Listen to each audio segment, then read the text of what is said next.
Brad Olson, narrative speech. We all wish to please those who have authority, such as parents or superiors in the workforce. We wish to please them with our efficiency by acting quickly. However, sometimes we act too quickly and put ourselves into an embarrassing situation where the authority figure may lose faith in us, similar to a situation I had last year. One afternoon during the spring of my junior year, I called my dad after school to see if he had any work for me. He said he had a task I could do at a job site on 7th Avenue, and proceeded to ask if I knew where the job site was. I told him I knew where a job site on 7th Avenue was because I had been there the week before, and then I proceeded to drive. Upon arriving, I noticed something was wrong. There were no other company trucks there. So I called my dad to see what the problem was.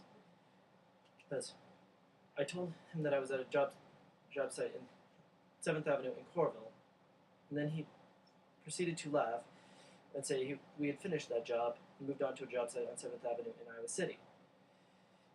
After some joking around, he told me that I might as well head home because as the other guys at 7th Avenue job in Iowa City had finished for the day, we were heading home as well. The miscommunication in this situation could be related back to class by use of language, nonverbal communication, and perception. If my father and I had been more clear on what was meant by 7th Avenue, or had defined that we had finished the job in Corville, the situation could have been avoided. With giving directions, you must be practically redundant by repeating what you mean. By talking too fast, you can accidentally reduce the detail and confuse yourself or the other person. In this situation, my father and I were both said what we thought was the truth, but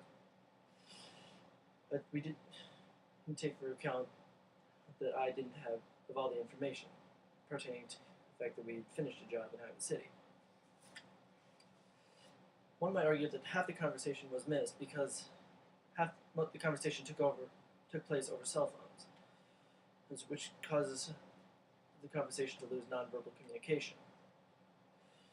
This caused us to lose face-to-face interaction where we would have had more understanding and more help the person understand if they were unclear about something. In situations like this, you could use better word choice to help a person understand if they appear confused, or may not understand something. I learned several things from writing this speech and looking back at the situation. I learned that you must be more clear in what you mean, so you don't confuse yourself or other people. In situations where in delicate matters, you have to be more precise in what you mean. In situations such as giving directions, and stages of a process.